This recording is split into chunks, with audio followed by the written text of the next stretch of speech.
यहोवा की ओर से जो सिय्योन पर्वत पर निवास किए रहता है जी इस्राएलियों के लिए चिन्ह और चमत्कार कह रहा है, देखो मेरे पास जो औलाद खुदा ने दी है वो इस्राएलियों के लिए क्या ठहरेंगे? चिन्ह और चमत्कार ठहरेंगे।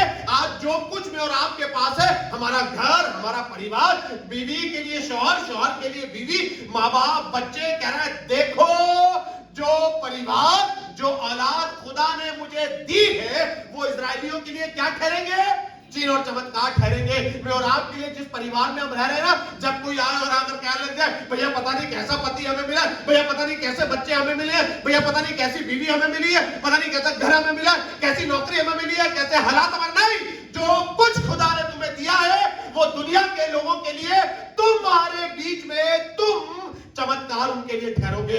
ये बरकत है जो खुदा ने मुझे दी है। पता नहीं लोग क्या कह रहे हैं, अच्छा टूटी साइकिल पे घूम रहे हो, अरे पता नहीं तुम्हारा खुदा तुम्हारे लिए दे सकता है कि नहीं दे सकता। ये टूटी साइकिल मेरे लिए आसमान के खुदा की बरकत है और दुनिया के तमाम लोगों के लिए क्या है? चिन्ह और चमत्कार है। ये खुदा ने ठहराया है। खुदा के लोगों, जब और आप खुदा के घर आते हैं ना, मैं बार बार आपको बोलता हूं भैया काम करिए, आप अकेले मत आइए, आप अपने परिवार के साथ आइए, आप अपने बच्चों के साथ आइए, आप अपने शौहर के साथ आइए, अपनी बीवी के साथ आइए, अपने माँ बाप के साथ आइए, क्योंकि ये इस्राएलियों के बीच में खुदा ने तुम्हें चिन्ह और चमत्कार ठहराया है। जब बच्चा कह रहा होगा भैया हम तो रात भर सो नहीं पाए, गले में दर्द क्या था, ये चिन्ह और चमत्कार है, क्योंकि यीशु के कोड़े खाने से तुम आज हम ये सब बातें नहीं कर पाते, क्योंकि शायद मैं अकेला आ रहा हूँ, शायद मैं तो निराश आ रहा हूँ। बीते संडे आपने गवाही सुनी होगी ना, कि एक दीदी आकर गवाही देने लगी, भैया पता नहीं कैसा पति मिला, अब तो गले में ढोल पड़ गया बजा। नहीं, ये बरकत है, ये उन इस्राएलियों के लिए खुदा ने तुम्हें चिन्ह और चमत्कार दिए हैं। मुझे नहीं मालूम कि आप अपनी चीजों को किस तरीके से देखते हैं। मैं तो देखता हूं कि खुदा बाप तूने मुझे बच्चे दिए जो तेरी महिमा करेंगे। मैं तो देखता हूं खुदा बाप तूने मुझे बीवी दी है जिससे तेरी महिमा होगी। हम तो अपने परिवार के साथ मिलकर यहोवा की इबादत करते हैं। इन दिनों में एक आत्मा है जिसके बारे में लिखा है कि ये जेजेबेल स्पिरिट है जो लोगों को बर्बाद कर रही है। ये इजाबेल की आत्मा है जो लोगों को बर्बाद कर रही है, जवानों को भटका रही है, ये दिलों को अलग कर रही है। इसका काम ही यही है, ये जाए और भटका दे। ये रानी है, ये रानी नहीं है, पर मालूम है क्या है, इसने अलग कर दिया, इसने इसके शौहर को उसकी बीवी से अलग कर दिया और अब खुद शादी इसने कर ली है। अब ये उसको पलटते हुए नहीं देख सकती है। अब ये स्पिरिट ऐसी है, जब लोग हमें फोन कर दे ना भैया प्लीज दुआ करिए, हमारी बिटिया अभी तक घर नहीं पहुंची है, क्या हो रहा है। ये बच्चा जिसको अब तक रोज घर से भेजा जा रहा है कि बिटिया जाओ वहां पर जाना, जाओ कुछ सीखने के लिए जाना, और माँ बाप कह रहे हैं हमारी बिटिया में ज्यादा बुद्धि नहीं है ना, अकेडमी वाले भी हैरान है कैसे चली गई, क्या ऐसा हो गया। मालूम है क्या हो गया है, वो ब्लेसिंग जो खुदा बाप ने आपको दी थी वो एक साथ मिलकर दी है। जब आप अकेले जाते हैं तो इजाबेल की स्पिरिट आती है, तब कोई ऐसी आत्मा आती है जो उजाड़ने वाली आत्मा है। कलाम में ऐसा लिखा है, भजन संहिता में दाऊद इस वाली बात को बार बार मेंशन कर रहा है, कह रहा है कि देख वो मरी, वो महामारी, वो उजाड़ने वाला तीर जो दिन दोपहरी फिरता रहता है। जब शैतान से भी पूछा गया कहां से आता है, कहता मैं तो यहीं कहीं घूमता रहता हूं। वो यहीं कहीं घूम रहा है, वो यहीं कहीं घूम रहा है और देखता है अच्छा ये बिटिया अपने माँ बाप की नहीं सुन रही है, चलो इसको जाकर उजाड़ देते हैं। अच्छा ये बच्चा नहीं सुन रहा है, चलो इसको जाकर उजाड़ देते हैं। उसके बाद फिर मम्मी पापा दुआ करते हैं, उसके बाद फिर बीवी शौहर के लिए दुआ करती है, शौहर बीवी के लिए दुआ करता है ना, माँ बाप बच्चों के लिए दुआ कर रहे हैं, बच्चे माँ बाप के लिए दुआ कर रहे हैं। हो क्या रहा है, क्योंकि खुदा ने तो परिवार को एक बरकत बनाया, और जब परिवार एक साथ मिलकर नहीं चल रहा है, एक साथ मिलकर दुआ नहीं कर रहा है, एक साथ मिलकर बंदगी नहीं कर रहा है, तो अब शत्रु अपना काम कर रहा है, वो एक एक करके अलग लेकर जा रहा है। पर यशायाह कह रहा है खुदा तेरा शुक्रिया जो लड़के तूने मुझे, जो बच्चे तूने, वो पूरे इजराइल के लिए क्या ठहरेंगे, चिन्ह। और अपने बच्चों के लिए जब आप बुरी बातें बोलते हैं ना, जब आप बोलते हैं बर्बाद हो जाओगे, नाश हो जाओगे, ऐसे घुर्रे घिस घिस के जियोगे, ऐसे टुकड़े मांगोगे, ऐसे तुम्हारे हालात होंगे। मैंने ढेरों मर्तबा आपको बताया है उस लेडी के बारे में जिसने सिर्फ अपने बच्चों को जिंदगी भर, जब से हम देख रहे हैं, सिर्फ लानतें दी हैं, सिर्फ लानतें दी हैं। अब बच्चा किसी काम के लिए जाता है, कामयाब नहीं हो रहा है। अब बिटिया किसी काम के लिए जा रही है, कामयाब नहीं हो रही है। हो क्या रहा है, क्योंकि आपने अपनी जुबान से अपने बच्चों को लानतें दी हैं, आपने बरकत नहीं दी है। जबकि आसमान के खुदा ने ये बच्चे दिए हैं ताकि इजराइल के लिए, इजराइल के बीच में क्या ठहरे, यशायाह अपने बच्चों की बात कर रहा है। यशायाह के पास 2 बेटे हैं, एक का नाम शरिया शुभ है और एक का नाम शायद लेना बड़ा मुश्किल है, जो बाइबल का सबसे लंबा चौड़ा नाम है। अगर कोई ज्यादा अच्छा पढ़ने वाला है तो मेरे साथ इस नाम को पढ़िएगा। ये आपको मिलेगा यशायाह नबी की पुस्तक, इसका 8वां अध्याय है और इसकी पहली आयत से पढ़िएगा। सुनिएगा यहाँ पर क्या लिखा है। ये नाम पढ़वा रहा हूं आपको। एक का नाम तो शरिया शुभ है और दूसरे का नाम सुनिएगा क्या है। हाँ, फिर यहोवा ने मुझसे कहा, हाँ, एक बड़ी पटिया लेकर, साफ साफ लिख ले, दूसरी आयत पढ़िए। और मैं हाँ, विश्वास योग्य पुरुषों को हाँ, अर्थात उरिया याजक हाँ, जबरिक्या के पुत्र जकरिया को फिर पढ़िए। और इसलिए बोला मैंने साफ साफ और ठीक ठीक पढ़िएगा। हाँ, याजक और नहीं जबरिक्या दूसरी आयत से। और मैं हाँ, विश्वास योग्य पुरुषों को हाँ, अर्थात उरिया याजक और जबरिक्या के पुत्र जकरिया को इस बात की साक्षी करूंगा। हाँ, और मैं अपनी पत्नी के पास गया और वह गर्भवती हुई और उसके पुत्र उत्पन्न हुआ। तब यहोवा ने मुझसे तब यहोवा ने मुझसे कहा इसका एक नाम रखना। महेश्वरा। चलो पता चलेगा, नहीं पढ़ पाएंगे। हाँ, अगला पढ़ो रिपी। अगला पता लग गया, नहीं पढ़ पाएंगे। हाँ, तीसरा। उसका नाम महेशराज। हाँ, महेशराज नहीं है। चलो अगला है। अच्छा, मेरी बीवी कह रही मैं पढ़ूं, खड़ी होकर पढ़ो ताकि सब सुन ले। हाँ, पढ़िए भैया, नाम पढ़िए। हाँ, महेश लाल लहाजबज। है महेश लाल लहाजबज। ये बाइबल का सबसे बड़ा नाम है। इससे बड़ा नाम बाइबल में दोबारा आपको पढ़ने को नहीं मिलेगा। ये सिर्फ वैसे ही मैं आपको पढ़वा रहा था ताकि देखे कि कोई पढ़ सकते नहीं। यशायाह के पास 2 बेटे हैं, एक का नाम शरिया शुभ है और एक का नाम महेशलाशबज है। ये 2 बेटे जो यहोवा ने इसको दिए, इसने कहा कि ये दोनों बच्चे इजराइल के लिए क्या ठहरेंगे? चिन्ह और चमत्कार ठहरेंगे। खुदा के लोगों, आसमान के खुदा ने आपको परिवार दिया है, आसमान के खुदा ने आपको बरकत दी है और यदि ये बरकत, चिन्ह और चमत्कार नहीं है तो आपको मालूम है कई बार बड़ा आसान होता है ये कहना, भैया ये मेरी सुनता नहीं है, भैया ये मेरी सुनती नहीं है, भैया देखिए मेरी बीवी ये ऐसा करती है, भैया देखिए मेरा शौहर ये ऐसा करता है। शायद ढेरों चीजें होंगी और आसमान के खुदा ने आपको बरकत बनाया है और इस बरकत को आपने बढ़ाना है, ना कि घटाना है। खुदा बाप ने आपको ठहराया है कि तुम इजराइल के चिन्ह और चमत्कार ठहरोगे। आसमान का खुदा तुमसे ढेरों बड़े बड़े काम करेगा, पर उसके लिए तुम्हें एज अ फैमिली तुम्हें बनकर रहना पड़ेगा। और यदि ऐसा कुछ नहीं होगा तो मालूम है क्या होगा? सुनिएगा, एक और शख्स भी है, एक और पिता भी है जो अपने बच्चे को एक चिट्ठी लिख रहा है। ये इसका स्पिरिचुअल सन है, ये इसका आत्मिक बेटा है। और पौलुस जब ये चिट्ठी लिख रहा है तीमुथियुस को, तो सुनिएगा इसके 4थे अध्याय में ये क्या कह रहा है। ये पौलुस चिट्ठी लिख रहा है तीमुथियुस को और चिट्ठी लिखते हुए कुछ कह रहा है। पहला तीमुथियुस का 4 अध्याय इसकी 12वीं आयत में ये अपने बच्चे को चिट्ठी लिख रहा है और कुछ कह रहा है। जी, पहला तीमुथियुस का 4 अध्याय इसकी 12वीं आयत में सुनिएगा ये क्या कह रहा है। पहला तीमुथियुस 4 अध्याय इसकी 12वीं आयत कह रहा है, कोई तेरी जवानी को तुच्छ ना समझने पाए,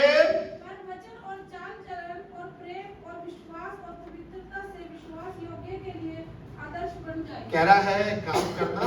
खुदा बाप ने तुम्हें चिन्ह और चमत्कार बनाया है, खुदा बाप ने तुम्हें बरकत बनाया है, इसलिए कोई तुम्हारी जवानी को तुच्छ जानने ना पाए, है ना। कोई आपको टेकन फॉर ग्रांटेड ना लेने पाए। होता है ना, लोग अपने आप माइंड सेट कर लेते हैं, है ना। हमारा बच्चा, घर की बेटी, हमारी बिटिया या कोई भी जब किसी के साथ ज्यादा हंसने बोलने लगती है तो उसे लगता है कि अच्छा यार, बड़ी जल्दी गलत थिंकिंग माइंड में आ जाती है। आपके कपड़े पहनने के तरीके से कोई बहुत जल्दी आपको जज कर लेता है। मालूम नहीं क्यों ऐसा हो रहा है। मालूम है खुदा के कलाम में लिखा है, सुनो, कोई तुम्हारी जवानी को तुच्छ समझने ना पाए। आपका ज्यादा बोलना, आपका पता नहीं क्या करना, मुझे नहीं मालूम कि किन चीजों से हमारा नाम खराब हो रहा है, पर खुदा बाप कह रहा है कोई तुम्हारी जवानी को तुच्छ समझे। तुम खुदा के घर में आकर बहुत अच्छी इबादत करते हो, तुम खुदा के घर में आकर बहुत अच्छे गीत गाते हो, तुम खुदा के घर में बहुत खूबसूरत लगते हो, पर मजा तो तब है जब तुम खुदा के घर के बाहर हो और कोई तुम्हें देखकर कहे कि वाओ यार देखो ये खुदा के घर जाते हैं, वाओ देखो इनकी जुबान, इनसे बात कर कितना अच्छा लगता है, वाओ देखो इनके पहनने से कितनी बरकत हमें मिलती है, वाओ इनके घर से जय जयकार की ध्वनि सुनाई देती है। मजा तो तब है, और खुदा का कलाम, खुदा का खादिम इस चिट्ठी को लिखते हुए कह रहा है कि सुनो तीमुथियुस, जब तुम ये सेवकाई कर रहे हो ना, तो कोई तेरी जवानी को तुच्छ समझने ना पाए। तुम जिस भीड़ का हिस्सा हो, तुम जिस चौक पे खड़े हो रहे हो, कोई उस चौक पर तुम्हें देख कर कह पाए अच्छा ये खुदा के लोग ऐसे होते हैं। जब कोई तुम्हारे बीच में आए, जब कोई तुम्हारी बातें सुने, तो कोई ये ना कहने पाए कि ऐसे खुदा के लोग होते हैं। हम लोग एक दिन वैसे मजाक में बात कर रहे थे, हम लोग कुछ पासवान जमा थे और खूब हंसी मजाक कर रहे थे, खूब उधर की बातें कर रहे थे, और अचानक से किसी एक पासवान ने हमारे बीच में, हम सब पास्टर्स ही थे, हम सारे पास्टर्स बातें कर रहे हैं, मजाक कर रहे हैं, खेल रहे हैं, खूब अच्छा टाइम स्पेंड कर रहे हैं आपस में पास्टर है, और किसी एक पास्टर ने तुरंत कुछ बोला और बोलते वो कहने लगे अगर कोई थर्ड पर्सन हमारे बीच में आ जाए तो वो बैकस्लाइड हो जाए। इट मीन्स कि हम जब जमा थे, हमें मालूम तो चल रहा है कि शायद ये बातें खुदा की महिमा के लिए नहीं है, और यदि कोई तीसरा भी इसको सुन लेगा तो वो क्या हो जाएगा। तो आसमान के खुदा ने कहा करे कि सुनो, कोई तुम्हारी जवानी को तुझ समझने ना पाए। आज माँ बाप डरते हैं ना, माँ बाप डरते हैं अपने बच्चों के हाथ में फोन देते हुए, डरते हैं। मैं माँ बाप, मैं भी बाप हूँ, मैं बहुत डरता हूँ अपने बच्चे के हाथ में फोन देते हुए, क्योंकि मुझे मालूम है कि शायद फोन में वो सब चीजें जो शायद उसके मतलब की नहीं है, शायद उसके सामने आ जाए। कहीं ऐसा ना हो कि मेरा बच्चा जल्दी बड़ा हो जाए, कहीं ऐसा ना हो कि मेरा बच्चा उस फोन का एडिक्टेड हो जाए, कहीं ऐसा ना हो कि मेरे बच्चे को फोन चलाए बिना नींद आए, मेरे बच्चे को गेम खेले बिना चैन ना मिले, मेरे बच्चे के साथ ये सब हो। तो इसलिए अच्छा है, कह रहा है काम करना, कोई तुम्हारी जवानी को तुझ समझने। बेटिया जब तुम अपने घर से बाहर जाओ, घर के अंदर मम्मी पापा को बहुत अपनी बिटिया पर घमंड है, पर जब तुम घर से बाहर जाओ तो कोई तुम्हारी जवानी को तुझ समझने ना पाएंगे। साहब जब आप घर से बाहर जाएं, कोई आपकी जवानी को तुच्छ समझने। साहब जब आप नौकरी पर जाएं, जब आप काम करने जाएं, तो कोई आपकी जवानी को तुच्छ समझने। खुदा को सबसे ज्यादा इस चीज से घृणा है, और वो है व्यभिचार से। आसमान के खुदा को ये चीजें पसंद नहीं आती, और जो शत्रु काम कर रहा है वो सबसे ज्यादा इन्हीं चीजों में काम कर रहा है। व्यभिचार में गिरा ले, व्यभिचार में गिरा ले। हो सकता है कि शायद आपको व्यभिचार करने के लिए घर से बाहर ना जाना पड़े, और ये घर में ही आपके पास आ जाए, है ना। दाऊद के साथ क्या हुआ? किसी ने कहा क्या दाऊद कहीं गया था? नहीं, अभी तो अपने घर की गैलरी में था, अभी तो अपने महल की गैलरी में था, और तभी इसकी नजर वहां पर पड़ी। इसने नहाते हुए किसी को देख लिया और कहा कि अब तो मैं इसको हासिल करके रहूंगा। हमें नहीं मालूम है कि शैतान क्या कुछ कर सकता है, आपको मालूम नहीं है शैतान कितना पावरफुल है। मैं जिस स्पिरिट की बात कर रहा हूँ, ये स्पिरिट आज भी वही काम करती है ना। जब बीवी शौहर बीच में, है ना, जब आप कलाम ऐसा बताता है कि यदि आप बिस्तर पर एक साथ नहीं है, तो इट मीन्स कि आपका बिछौना पवित्र नहीं। ये बीवी और शौहर के लिए है, और आसमान के खुदा के कलाम में ये हिदायत दी गई है कि जब तुम अपने बिस्तर पे जाना ना, तो एक दूसरे की तरफ पीठ करके मत सोना। ये कलाम में लिखा है, कह रहा है जब तू बिस्तर पे जाए, तब तू एक दूसरे की तरफ पीठ करके क्यों ना सोना। मालूम है किसी को ये तभी बीच में काम करेगा। शत्रु आएगा, बीवी को बहका देगा, शत्रु आएगा और शायद शौहर को बहका देगा, और होगा क्या? जो बरकत आसमान के खुदा ने इजराइल के बीच में इजराइलियों के लिए चिन्ह और चमत्कार ठहराई थी, आज वही लोगों के लिए तमाशे का कारण है। अरे हम तो उन्हें जानते हैं, अरे हमने तो उनके बच्चों को देखा, अरे हम तो उनके पति पत्नी के रिश्तों को बहुत अच्छे जानते हैं। वो अपने पति की इज्जत नहीं करती है, वो उसको नहीं पूछता, ये लड़ते रहते हैं, झगड़ते। लोगों के बीच में चर्चा यही हो रही है, जबकि चर्चा तो ये होनी चाहिए कि काश हमारी जोड़ी भी। आपको मालूम है, जिस यशाया भविष्यद्वक्ता की पुस्तक आप पढ़ रहे हैं ना, जब आपने इसकी 8वें अध्याय की अभी उस बात को पढ़ा होगा, तब लिखा कि आसमान के खुदा ने यशाया को हिदायत दी कि तू नबिया के पास जाना, यानी कि यशाया की बीवी, जिसके बारे में बहुत कुछ लिखा नहीं है और बहुत लोग जानते नहीं है। बहुत से नबियों की बीवियां थी, मूसा की थी, दाऊद की थी, बहुत लोगों की थी, पर किसी को जल्दी से भविष्यद्वक्तनी की उपाधि नहीं दी गई है। पर अगर किसी को नबिया कहा गया है, तो आपको मालूम है यशाया की बीवी को बोला गया है, ये ब्लेसिंग है, ये बरकत है कि भैया देखो, सेब से सेब पैदा हो, अमरूद से अमरूद पैदा हो, और ईमान रखने वाले से ईमान रखने वाला पैदा हो, इबादत करने वाले से इबादत करने वाला पैदा हो। कहीं ऐसा ना हो कि तुम अकेले ही अपने आप को पवित्र कर रहे हो, और मेरी दुआ है कि पूरा परिवार मिलकर, पूरा खानदान मिलकर आसमान के खुदा की इबादत करे। और शायद भी तो, और यहोशू भी तो ये कह रहा अब रही मेरे और मेरे, तुम नहीं चल रहे हो, तुम नहीं सुन रहे हो, तुम नहीं मेरे साथ चल रहे हो, चलो खुदा की इबादत करें, चलो खुदा के मंदिर में चले, लोग नहीं सुन रहे हैं। कह रहा अब रही मेरे और मेरे घराने की बात, हम तो चाहे कुछ हो जाए, चाहे आसमान टल जाए, चाहे पृथ्वी पलट जाए, अब रही मेरे और मेरे घराने की बात, हम तो यहोवा ही की इबादत करेंगे। इसके अलावा कोई और काम हमें नहीं दिया गया है। ये इबादत खुदा ने हमें दी है। जब आप अपने घर में जाए ना, अपने बच्चे को बताइए, इससे पहले कि आप उसमें कमी निकालिए। एक बार मैंने माँ बापों को देखा है, ये बहुत कॉमन सी चीज है, चाहे वो आप हो चाहे वो मैं हो, जब आप मेरे पास आते हैं तब आप कहते हैं भैया इसको कुछ देखिए, ये सुनता नहीं है, ये सुनती नहीं है, पास्टर जी इसको समझाइए। मेरे साथ भी ऐसा ही होता है। जब हम अपने सीनियर्स के पास जाते हैं, हम अपने बिशप से मिलते हैं, हम शानू भाई से मिलते हैं, कहते हैं भैया प्लीज हैप्पी को देखिए, भैया प्लीज मन्नू को देखिए, है ना, हम भी उनको बताते हैं। पर आसमान का खुदा कुछ और कह रहा है, कह रहा है यहोशू की माने तुम अपने बच्चों को एक काम करना, कलाम में ऐसे बच्चे आपको दिखाऊंगा, आपको मालूम है इनकी माओ ने कुछ काम किया, इनकी माओ ने कुछ काम किया। सारी मम्मियां बहुत ध्यान से सुनना, जब आप कहते हैं ना भैया हमारा तो बच्चा सुनता नहीं है, भैया मैं क्या करूं इसका, ये मेरी सुनता नहीं है, मैं क्या करूं इसका। दो माओं को आपसे मिलवाऊंगा इस खुदा के कलाम में। आपने शायद इनके बारे में बहुत पढ़ा होगा, बहुत सुना होगा, आप जानते भी होंगे। आप चाहें तो अपने घर पर जाकर पढ़ सकते हैं। मैं जल्दी से आपको इन दो के बारे में बता देता हूं। पहले हम इस पर गौर करते हैं, उसके बाद हम आगे चलेंगे। वो कहने लगा, कह रहा है कि काम करना, कोई तुम्हारी जवानी को तुझ समझने कैसे होगा, कैसे होगा, उसके लिए मम्मी को कुछ काम करना पड़ेगा। और सिर्फ मम्मियों को नहीं, पर पापाओं को भी कुछ काम करना पड़ेगा। अब पहले मम्मियों का काम देखेंगे है क्या। ये आपको मिलेगा निर्गमन की पुस्तक, इसका 2 बाब इसकी 9 आयत पढ़िएगा। निर्गमन की पुस्तक इसका 2 बाब इसकी 9 आयत। यहाँ पर एक बच्चे का जिक्र है। इस बच्चे को आप बहुत अच्छे से जानते हैं, और इस बच्चे का नाम है मूसा। ये उस जमाने का बच्चा है जब फिरौन बादशाह ने कह दिया कि जितने बच्चे 2 साल से नीचे के हैं सबको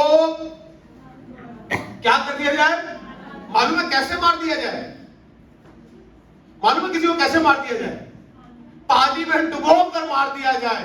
जितने बच्चे 2 साल से नीचे सबको पानी में डुबो कर मार दिया जाए। और तब ऐसा कुछ हुआ कि इस माँ ने काम किया, इसने अपने बच्चे को पानी में बहा दिया। ये दोनों माँ बेटी साथ है, और इन्होंने उस छोटे बच्चे को जिसका नाम मूसा, उसको पानी में बहा दिया। और एक दिन एक फिरौन की बेटी जो पानी के नदी के किनारे पर नहा रही थी, ये बच्चा बहता हुआ वहां पर पहुंच गया है। अब सुनिएगा आसमान के खुदा के लोगों, जब आप अपने परिवार को साथ लेकर चलते हैं, अपने परिवार से मोहब्बत करते हैं, उनके लिए दुआएं करते हैं, उनके साथ बने रहते हैं, तो आसमान का खुदा आपके दुश्मनों को आपका दोस्त बनाने लगता है। आपने देखा, मैं कल एक न्यूज देख रहा था, और वो न्यूज इतनी खतरनाक थी कि मुझसे देखा नहीं जा रहा था, और मैंने फट से वो न्यूज हटा दी। मैं न्यूज देख रहा था, IBN 7 पे एक न्यूज आ रही थी, और वो वीडियो बड़ा क्लियरली दिखा रहे हैं कि एक भाई ने दूसरे भाई को मार दिया।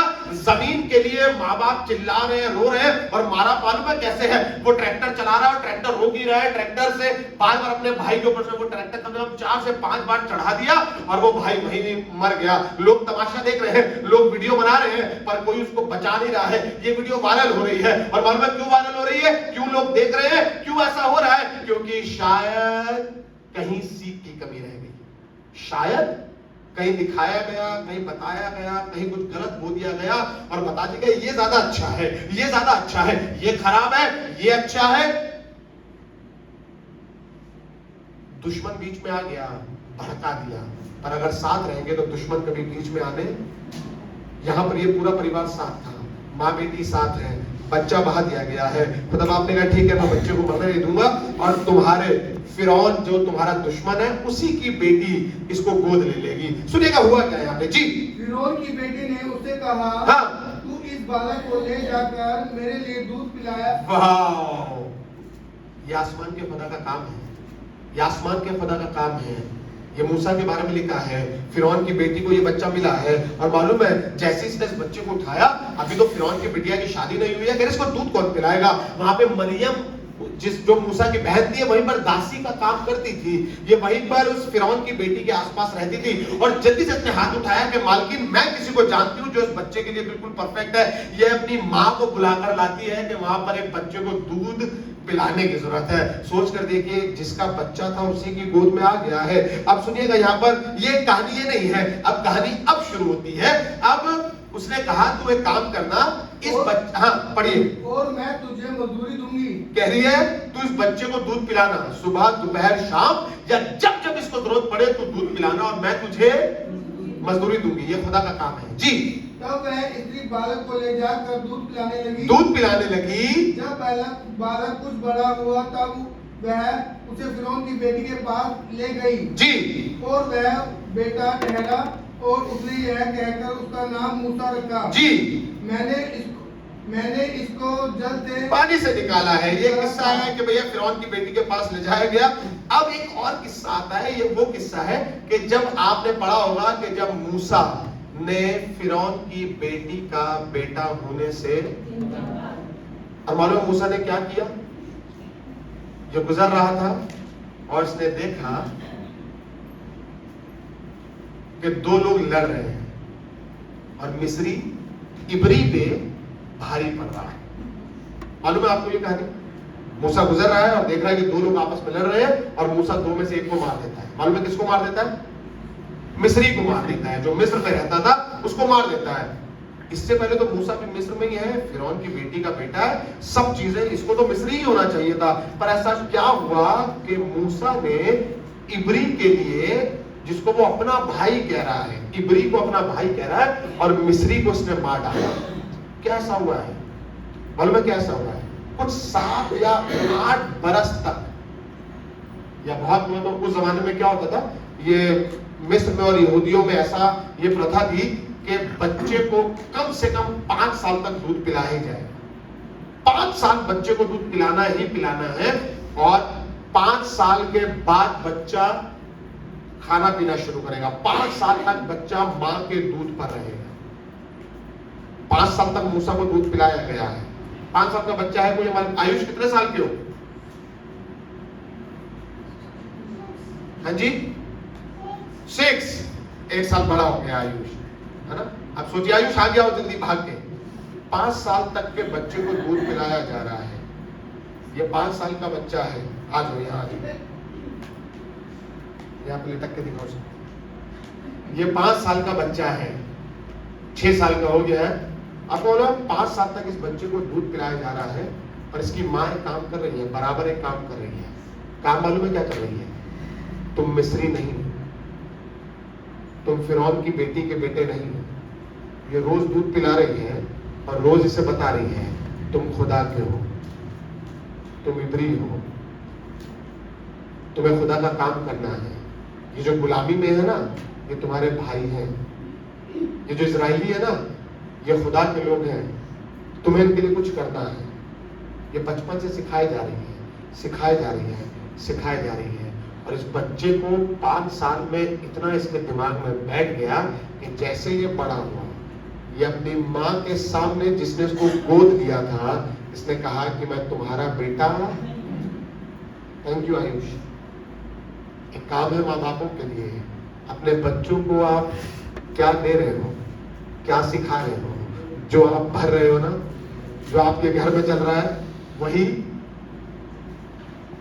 ये तो बच्चे में आ गया कि पापा कैसे खड़े होते हैं। काश बच्चे में ये आता कि पापा कैसे दुआ करते हैं। ये तो बिटिया ने सीख लिया कि मम्मी कैसे लिपस्टिक लगाती है। काश बिटिया ये सीख जाती कि मम्मी सर कैसे ढकती है ना? मम्मी पापा जब आप अपने घरों में हो ना, तब आप अपनी जुबान से, अपने आप से ये करके दिखाओ कि मेरा बच्चा खुदा की इबादत करे। खुदा ने आपको औलाद दी है, खुदा ने आपको परिवार दिया, और इसलिए दिया है ताकि एक इजराइल में क्या ठहरे? चिन्ह और चमत्कार ठहरे। कुछ ऐसा करिए कि मेरा बच्चा जब मुश्किल में सामने खड़ा हो तो उसे न्याय करना आने पाए, उसको वो ये तय कर पाए कि मुझे कौन सा रास्ता चुनना है। क्या मुझे भी उसी तरीके से सहेलियों में, दोस्तों में ही यहाँ करने जाना है, या मुझे आसमान के खुदा की इबादत के लिए जाना है? क्या मेरे लिए खुदा की इबादत जरूरी है, या मेरे लिए अपने घर में बैठकर कार्टून टीवी देखना जरूरी है? क्या मेरे लिए फोन चलाना जरूरी है, क्या मेरे लिए खुदा का कलाम पढ़ना जरूरी है? मेरा बच्चा फोन पे तो 3 घंटे तक वो रील देख सकता है, 3 घंटे तक, 6 घंटे तक वो पिक्चर देख सकता है, पर आधे घंटे के लिए आप कोई क्रिश्चियन कार्टून कैरेक्टर या कोई भी क्रिश्चियन मूवी लगा दीजिए तो उसे नींद आने लगती है।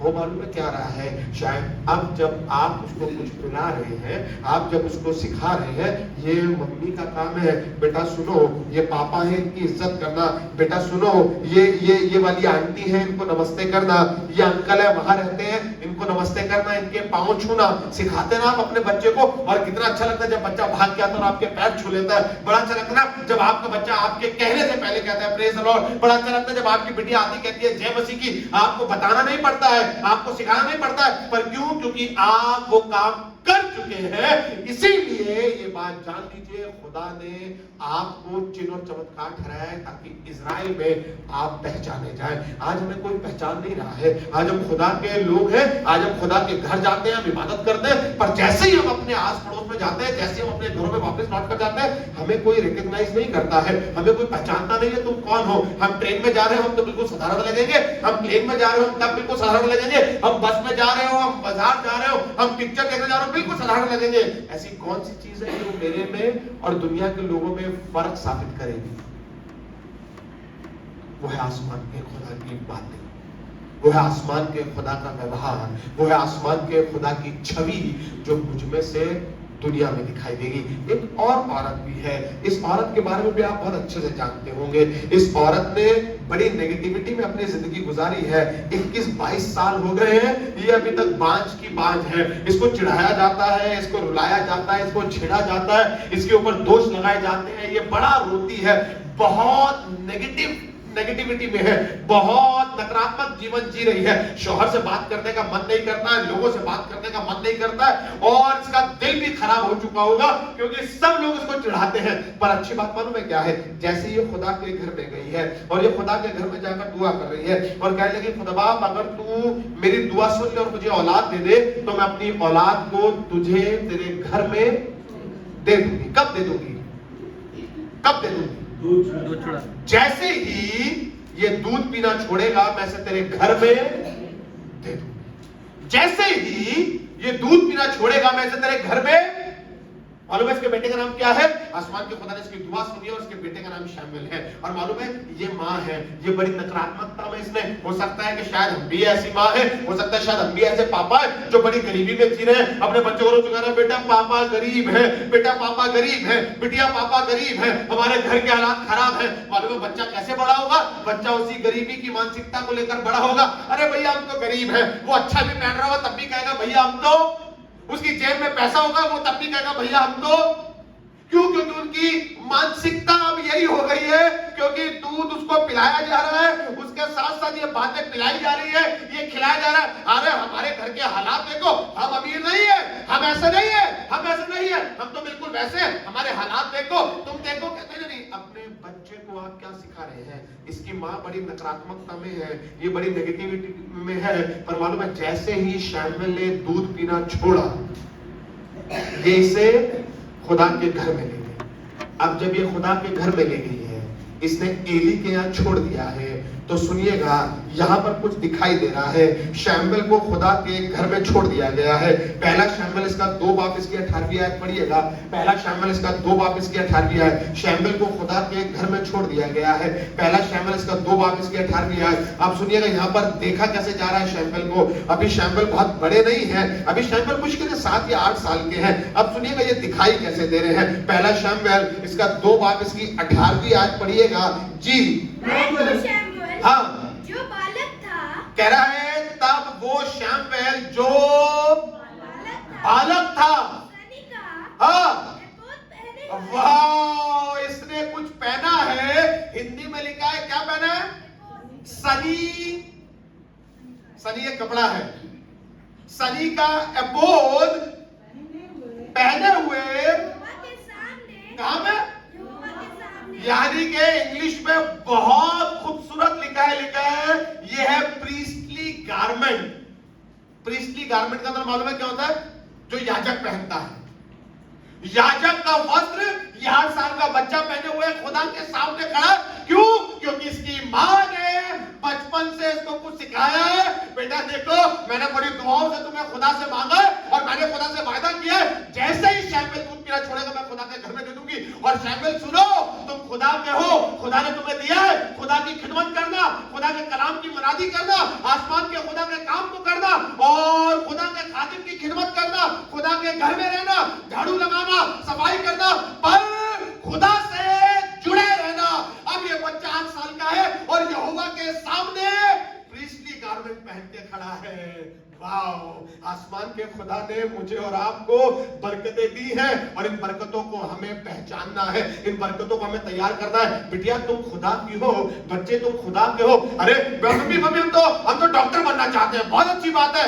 उसके बावजूद भी ये जानना तुम खुदा से जुड़े हो। पापा हम तो पायलट बनना चाहते हैं, बहुत अच्छी बात है, बहुत पढ़ाई करो, सब कुछ करना, पर याद रखना कि तुम खुदा से जुड़े हो। ये बच्चा वहां पर है जहां के बच्चों को लुच्चा कहा जाता है। अब आप ये नहीं कह सकते भैया हमारा बच्चा तो अच्छा है, कोई उस पर ले जाता है, वो ले जाते हैं, वो बुला लेता है। हमारी बेटियां बिल्कुल ठीक रहती है, ये आती है तभी ऐसा हो जाता है। हम अपने बच्चों को बड़ी कोशिश कर रहे हैं दूर रखें, दूर मत रखिए, पर अपने बच्चे को शिक्षा दीजिए। सुलेमान कहने लगा बच्चे को शिक्षा उस मार्ग की दो जिस पर उसे हम मालूम है क्या कह रहे हैं? हम क्या कह रहे हैं? हम सिखा रहे हैं बाइक खरीदना चाहते हो, ऐसा कमाओ। अच्छा तुम्हें ये गाड़ी पसंद नहीं आ रही पापा की? पापा हमें तो BMW चाहिए, ठीक है कमाओ BMW के लिए, जाओ जाकर ये वाली पढ़ाई कर लेना, ये वाली नौकरी करना, इतना पैसा आएगा, ये होगा, फलाना होगा, ये हो जाएगा। मैं खुदा का शुक्रिया अदा करता हूं, जो बात मेरे बाप ने मुझसे आज तक कही वही बात मैं भी अपने बच्चों के लिए यही कहता हूँ। मेरे बाप आज भी मुझसे यही कहते हैं, बेटा भी बाप जिंदा है, जब तक जिंदा हूँ तुम्हारे लिए करूंगा। मैं भी अपने बच्चों के लिए कह जाता हूँ, जब तक जिंदा हूँ तुम्हारे लिए करूंगा, पर तुम आसमान के खुदा की खिदमत करना। हम अपने बच्चों को ये सिखा रहे हैं, बेटा एक काम करना, तुम वहां पर जाकर ये वाली पढ़ाई करना, मनु तुम बाइबल कॉलेज जाना, एमी तुम क्या कहते हैं स्कूल ऑफ वर्शिप करना, मनु आप भी स्कूल ऑफ वर्शिप करना। हमने अपने बच्चों के लिए ख्वाब देखने बंद कर दिए हैं, है ना, क्योंकि मुझे मालूम है शायद 8 साल का बच्चा दुनिया में कामयाबी हासिल नहीं कर सकता है, पर 8 साल का बच्चा यहोवा के सामने प्रीस्टली गारमेंट पहन के खड़ा है।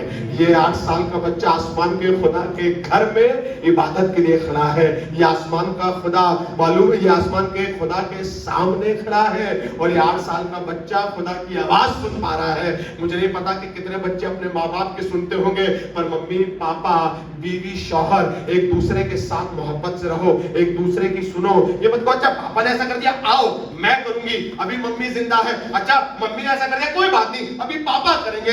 नहीं, ये बात ध्यान रखना, अगर बच्चे ने पापा के साथ बदतमीजी करी है तो मम्मी उसको डांटे कि तुमने पापा के साथ ये अच्छा नहीं किया है। जब पापा के साथ क्या कहते हैं मम्मी के साथ बदतमीजी करे तो पापा जाकर डांटे कि बेटा तुमने अच्छा नहीं किया है, बेटा तुमने अच्छा नहीं किया है। और मैं होगा क्या, खुदा के लोगों इस बात को जरूर से गांठ बांध लेना, अपनी बाइबल में चाहे इसको हाईलाइट कर लेना। आसमान के खुदा ने ये चिन्ह और चमत्कार आपके घर में दिए हैं, ये दिखाई नहीं दे रहे हैं। क्यों? क्योंकि शायद इनके आगे इनके चारों ओर अभी बड़ी मोटी दीवार है, और ये दीवार मालूम है काहे की है? ये दीवार है कि हमने पता नहीं अपने बच्चों को क्या सिखा दिया है। मेरा बच्चा पेपा पिग देखकर बिल्कुल पेपा लगने लगता है, पर मेरा बच्चा सुपर बुक देखकर डाउट नहीं लगता है। मेरा बच्चा टाइगर जिंदा है देखकर आता है तो अपने आप को टाइगर समझने लगता है, और मेरा बच्चा सैमसन की मूवी देखता है तो अपने आप को सैमसन नहीं समझता है।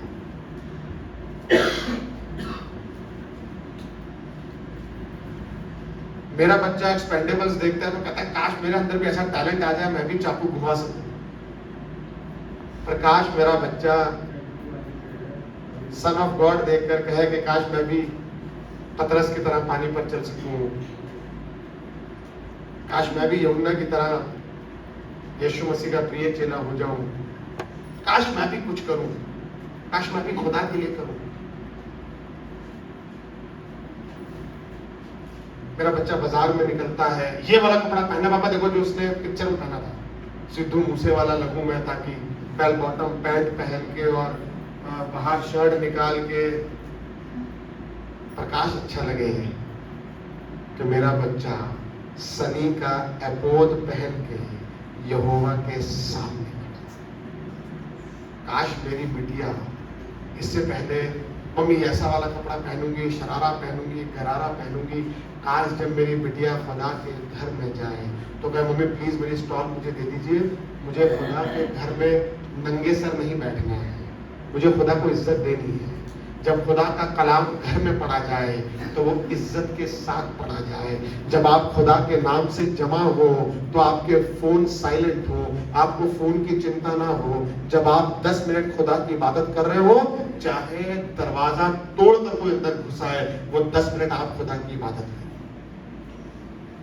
बहुत सी चीजों का ख्याल रहता है, पर क्या ये ख्याल कभी ना, हाय आज तो हमने इबादत ही नहीं करी, क्या कभी ऐसा हुआ? कभी ऐसा नहीं। खाना नहीं खाया, खाना छूट गया, हाय आज तो खाना नहीं खाया, तभी चक्कर आ रहे हैं क्योंकि आज खाना नहीं खाया। आज तो गोली खाना भूल गया भैया, जो खाली पेट खाते हैं इसलिए गैस बन रही है। आज शुगर की गोली नहीं खाई इसलिए लग रहा है कि भैया हमें चक्कर आ रहे हैं क्योंकि शुगर गिर रही है या बढ़ रही है, मुझे नहीं मालूम क्या हो रहा है। और काश ऐसा हो, आज इबादत नहीं करी, पता नहीं दिन कैसा जाएगा। आज खुदा का नाम ही नहीं लिया। मेरी दुआ है खुदा के लोगों, इससे पहले कि मैं अपने घर में अपने बच्चों को देखूं कि ये बरकत है, हमारे पास एक कॉल आया, शायद सुनने में आपको खराब लगेगा, और मां रो रही है, बिटिया घर से चली गई। पूरा हफ्ता इन्हीं दुआओं में हमने निकाला है, पूरा हफ्ता हमने दुआओं में निकाला है। शादीशुदा लड़की है, 2 बच्चों की मां है, क्रिश्चियन लड़की है, 17 साल के बच्चे के साथ चली गई।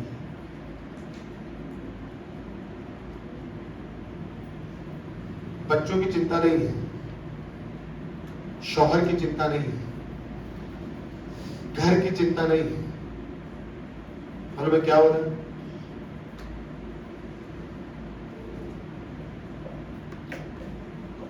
इजराइल के बीच में तुम्हें चिन्ह और चमत्कार के लिए रखा गया था, और तुम तो गुलाम बन गए। बीवी कहती है मेरा शौहर मुझ पर ध्यान नहीं देता है, लव मैरिज हुई है, मेरा शौहर के पास मेरे लिए समय नहीं है। खूबसूरत लड़की है, खुदा के फजल से 2 बच्चे हैं। हो मालूम है क्या रहा है? काश मेरा बच्चा यहोवा के घर। आज चर्च नहीं जाएंगे, आज पैर में दर्द है, ठीक है तुम आराम करो। मम्मी हम बच्चा नहीं उठा पाएंगे, कमर में दर्द है, कोई बात नहीं मैं ले लेती हूँ। मम्मी हम टाइट नहीं देंगे, अपने हमारा मन नहीं करता है। जो पैसा हम चर्च में देंगे वो पैसा हम अपने घर में लगाएंगे, अपने बच्चे की फीस भरेंगे, क्यों हम अपना पैसा वेस्ट कर रहे हैं? ठीक है तुम ठीक सोच रही हो।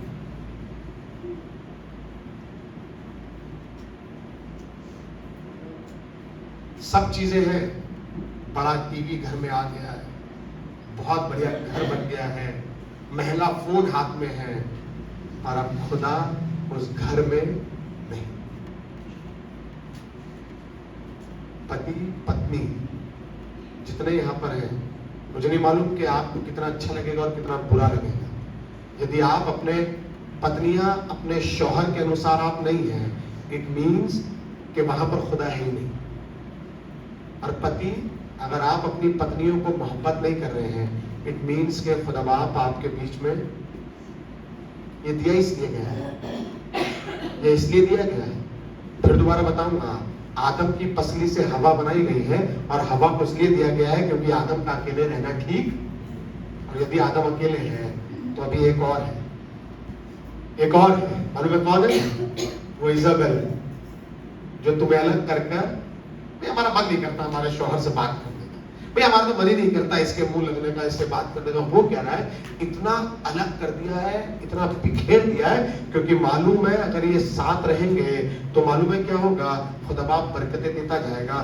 खुदा ने खुद कहा, यशाया जा, पढ़ा अपने 8वें बाब में, उसने खुद बोला कि जाओ उस नबिया के पास। किसके पास? अपनी बीवी के पास भेज रहा है इसे, मैं बरकत देने जा रहा हूं। जब लोग औलाद के लिए तरसते थे, औलाद से याद आता है 100 साल की उम्र में एक को औलाद मिली है, 100 साल की उम्र में औलाद मिली है, बड़ी मुश्किल से औलाद मिली है।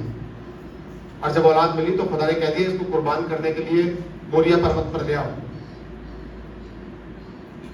मालूम अब्राहम लेके कैसे जा रहा है? किसी को मालूम है कैसे लेके जा रही है अपने बच्चे को?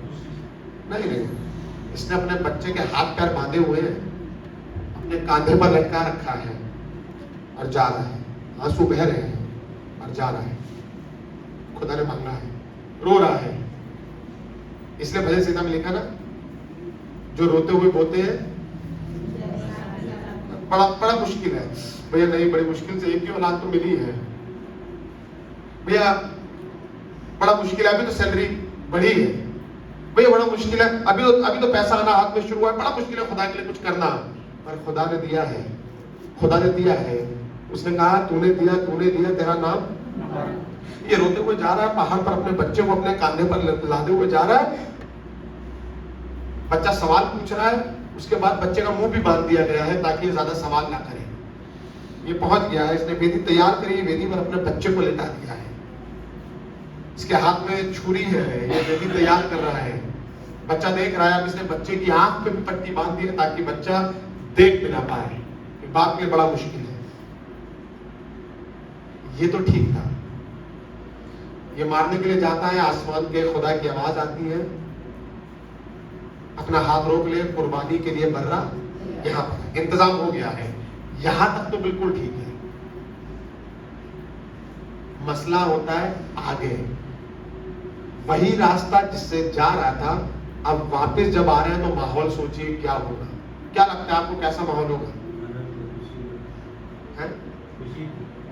कैसा माहौल होगा? खुशी का माहौल नहीं है। मैं अपने बच्चे के लिए चप्पल पा रहा था, मेरा बच्चा कोने में लग जाता है। ये वो बच्चा है जिसने अपने बाप को छुरी उठाते हुए मारते हुए देख रहा है, मेरा बाप मुझे हाथ पैर बांध कर लेकर जा रहा है। तो क्या जब वापस आ रहे हो तो बच्चा कैसे आ रहा हो अपने बाप के साथ? ये डरा हुआ वापस आ रहा होगा, मेरे रोंगटे खड़े हो रहे हैं। ये बच्चा अपने बाप से शायद 20 फुट दूर चल रहा होगा, नहीं पापा आपके पास नहीं आएंगे, आप तो मार देते अभी। बाप ने खुदा की आवाज सुनी है, शायद बच्चे ने नहीं सुनी उस समय।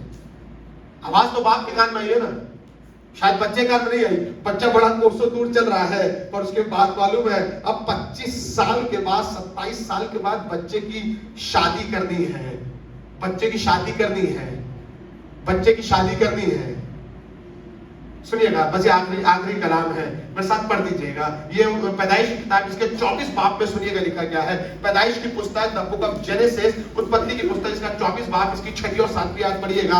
सुनिएगा, डर का माहौल है, बच्चा बड़ा दूर है, पर 25 से 27 साल के बाद कुछ हो रहा है, अब बच्चे की शादी करनी है। जी 6वीं आयत पढ़िएगा। अब्राहम ने उसे कहा, अब्राहम अपने दास या अपने गोद लिए हुए बच्चे से बात कर रहा है जिसका नाम एलियाजर है। एलियाजर से अब्राहम बात कर रहे हैं और अब्राहम ने एलियाजर से कहा, कह रहे हैं चौकस रहे मेरे पुत्र, हाँ, तो वहां कभी ना ले जाना। कह रहा है मेरे बेटे को वहां पे। ऐसा क्या अब्राहम ने किया है कि 27 साल के बाद भी अब्राहम का बेटा अब्राहम के साथ है? 27 साल बाद, उस वाक्य के बाद अब्राहम ने कुछ तो ऐसा किया है ना कि उसका बेटा उसके साथ है। शायद माफी मांगी होगी, शायद समझाया होगा, पता नहीं कितने पापड़ बेले होंगे। और अब मालूम है क्योंकि अब्राहम उसी देश से आया है, ऊर देश की बात कर रहा है, कसदियों का देश है, और कह रहा है देख भैया मैं वहीं से आया हूं, मुझे मालूम है कि उस देश के हालात क्या है। पर एलियाजर मैं तुझे कहता हूं खबरदार, अगर तू मेरे बच्चे को दोबारा वहां पर यहोवा जिसने मुझे मेरे पिता के घर से और मेरी भूमि से ले आकर मुझसे शब्द खाई जी और कहा कि मैं यह देश तेरे वश को दूंगा जी। वही अपना दूत तेरे आगे आगे भेजेगा। कह रहा है मैं बस तुझसे एक रिक्वेस्ट करता हूँ, रिक्वेस्ट ये है तू मेरे बेटे के लिए लड़की देखने जा रहा है। एलियाजर को भेज रहा है कि जाओ इसहाक के लिए लड़की देख कर लाओ। और मालूम है एलियाजर से कह रहा है कि मालिक कैसा हो सकता है कि हम उसी देश से, उस जमाने में ऐसा होता, पुराने जमाने में ऐसा होता था कि क्या करते थे कि अपने रिलेटिव्स में शादियां करते थे। वो तो तेरे भाई का खानदान है, वो तो जो तेरे चाचा के बेटे का खानदान है। एक काम करते हैं अब्राहम, मैं उसी देश में वापस जाता हूं और इसहाक के लिए भी लड़के में कह रहे नहीं, खबरदार तू वहां से कुछ मत लाना। पर अच्छी बात तो ये है, उसने कहा कि देख यहोवा का दूत तेरे आगे आगे चलेगा। पर उससे अच्छी बात ये है कि आज भी इसहाक अब्राहम के साथ रहता है और आज भी अब्राहम इसहाक से मोहब्बत रखता है और आज भी अब्राहम के लिए इसहाक चिन्ह और चमत्कार की माध्यम है। और जो अब्राहम ने किया वो बरकत इसहाक पर ठहर गई और इसहाक की बरकत याकूब पर ठहर गई। कुछ ऐसा करिए कि आपकी बरकत एक्सपैंड हो, आपकी बरकत खत्म ना हो जाए। आज मालूम है बरकतें है ही नहीं क्योंकि शायद एक साथ नहीं है। आज खुशियां है ही नहीं क्योंकि एक साथ नहीं है। आज ना तो शयाशूब है और ना वो सबसे बड़े नाम वाला लड़का है ना। ये दोनों बेटे आज यशाया के पास, शायद ये बरकतें आज हमारे घरों में नहीं है। और यशाया के पास भी ना होती अगर ये अपनी बीवी के साथ हम बिस्तर ना होता, अगर ये अपनी बीवी के साथ इसका संबंध अच्छा ना होता, अगर इसकी बीवी इसकी ना सुनती, यही बरकत शायद अब्राहम के पास भी ना होती। पर अच्छी बात तो यह है कि मम्मी पापा कुछ ऐसा करो कि आपका बच्चा आपके साथ रहे। कुछ ऐसा करिए। अब्राहम ने ऐसा ही किया। कमी निकालना बहुत आसान है, दोष लगाना बड़ा आसान है, बहुत आसान है। बीइंग अ फादर, मैं हर रोज अपने बच्चों में कमी निकाल सकता हूं। बीइंग अ पेरेंट, मैं अपने बच्चों को किसी भी गलती पे पीट सकता हूं। पर बीइंग अ पेरेंट मेरी जिम्मेदारी है कि मेरा बच्चा मेरे साथ रहे। बच्चे छोड़कर बाहर जाते हैं, नहीं हमें अपने घर में रहने का मन नहीं करता। हमारी मम्मी जब तक वो चिड़चिड़ करती रहती है, हमारे पापा से हमारी बनती नहीं है, इसलिए हम दूर देश में रहते हैं। हम विदेश जाना चाहते हैं, हम फलानी सिटी में जाना चाहते हैं, मेट्रो सिटी में जाना चाहते हैं, आईटी सेक्टर में जाना चाहते हैं, वहां पे काम करना चाहते हैं। अब अभी हमें मालूम है कि घर में बनेगी नहीं, हमें मालूम है हमारी मम्मी की, हमारी बीवी से नहीं बनेगी, हमें मालूम है कि भैया हमारे आपस में रिलेशन अच्छे नहीं है, इसलिए हमारा अलग और दूर रहना। मजा तो तब है जब इसहाक अब्राहम के, ये मेरी दुआ है, काश ऐसा हो जाए। यशाया और उसकी बीवी एक साथ रहे और खुदा की बरकत औलाद की मान्यता की जिंदगी में हो। आपके पास बहुत सी शिकायतें हो सकती हैं, बहुत से माँ बाप हैं, बहुत से पति पत्नी हैं, आपके पास बहुत शिकायतें हो। भाई ये नहीं सुनती है, भाई हमें पसंद नहीं आता, हम सब कुछ करते हैं फिर भी नहीं सुनती है। भैया इनको भी समझाओ, इतना कुछ करो फिर भी ये बोलते हैं, गाली देते हैं, चिढ़ जाते हैं, फलाना करते हैं। ये आप दोनों को खुदा ने एक साथ रखा है। ख्याल रखना, कई बार बुरी चीजों में एक साथ हम बड़ी जल्दी हो जाते हैं। बुराई करनी हो तो पति पत्नी एक साथ है, चुगली करनी हो तो पति पत्नी एक साथ है। और मुझे याद आता है ऐसे ही पति पत्नी के बारे में जो मुंह के बल गिरे। और मैं नहीं चाहता कि आप ऐसे पति पत्नी हो, पर मैं चाहता हूं कि आप ऐसे पति पत्नी हो जो आसमान के खुदा के भय में चल रहे हैं। हाँ, मेरे पति ने गुनाह किया है, दाऊद तुमने बहुत बड़ा गुनाह किया है, उसके बावजूद भी खुदा ने माफ किया और इसकी बीवी ने भी माफ किया। इसने तौबा करी है। कल हम दाऊद के बारे में पढ़ रहे थे, मारा मारा पागलों की तरह घूमता था और उसके मुंह से राल भी निकलती थी। तौबा करी है, तौबा करिए। अपना रिलेशन खराब होने और किसी गलत रिलेशन में मत पड़िए। किसी भी गलत रिलेशन में मैं, मेरी बीवी, मेरे बच्चे, हम पूरा परिवार रोज दुआ कर रहे हैं वो जेजेबेल की स्पिरिट जो लोगों में फैल रही है यीशु के नाम से जाती रहे। ये दिल अलग कर रही है, ये औलाद को माँ बाप से अलग कर रही है, ये पति पत्नी को अलग कर रही है, ये आपको गलत राह पर लेकर जा रही है। जाओ वहां चले जाओ। तुम कब तक अपनी तुम्हारे बच्चे की शादी हो जाएगी, ये चला जाएगा, तुम तो अकेले रह जाओगे। जाओ तुम भी अपने लिए कोई ढूंढ लो। गलत राह पर मत जाइए।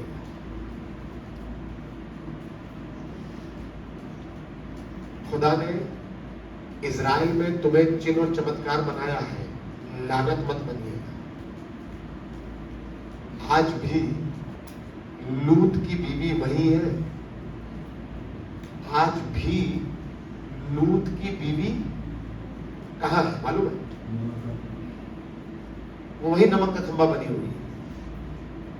मालूम है इसलिए जैसे चिन्ह चमत्कार दिखाई देते ना, अरे देखो यार ये वो जगह है जहां पर यीशु मसीह को कब्र में रखा गया था, ये वो जगह है, ये वो खंभा है। और ये लूत की बीवी है जिसने ना तो खुदा की सुनी और ना लूत की सुनी। बड़ा आसान होगा ना आदमियों के लिए कहना, देखो बेटा बीवी को आप कह सकते हैं, नहीं सुनोगी तो नमक का खंभा बन जाओगे। पर दाऊद के बारे में पढ़ के देखना, बेटा गलती करोगे तो सजा मिलेगी। तो लिखा मारा फिरता था। मेरी दुआ है ऐसा ना हो कि अपना बच्चा अपनी जान का दुश्मन बन जाए, और ऐसा हो कि मेरे बच्चे, मेरी बीवी, मेरा शौहर, मेरे माँ बाप, हम खुदा के लिए और तमाम दुनिया के लिए क्या ठहरेंगे? चिन्ह और चमत्कार। अपने परिवार के लिए दुआ करिएगा और आमीन बोलिएगा कि खुदा यहोशू की माने मैं, मेरी बीवी, मेरे बच्चे, मेरे माँ बाप यहोवा ही का नाम लेंगे। खुदा के नाम से अपने घर के लिए दुआ करिएगा।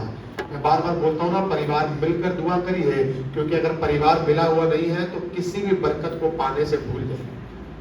परिवार मिला है तो जो फिरदौस है वो जमीन पर आ जाएगा, और अगर परिवार मिला हुआ नहीं है तो वही फिरदौस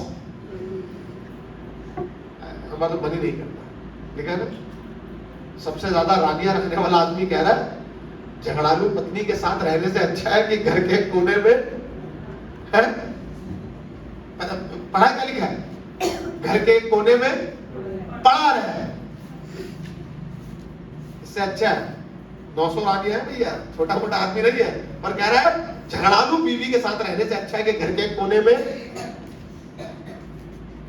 मेरी दुआ है बीवियों के लिए, शौहरों के लिए कमी नहीं, एप्रिशिएट कीजिए, एक दूसरे की तारीफ कीजिए, एक दूसरे को सराहिए, प्यार से बात कीजिए। क्यों निकाली देते हो, है ना पायल भाभी, है ना, क्यों निकाली देते हो?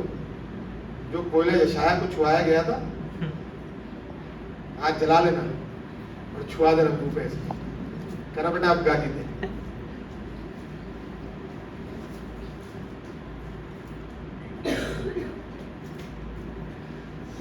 आपके घरों में खुशियां सलामत रहे, आपके बच्चे बरकत है और बरकत रहेंगे। बस रिकॉग्नाइज करिए, बस रिकॉग्नाइज करिए और उनको सराहिए, दुआ जरूर करिए। और फिर बता रहा हूं आश्चर्य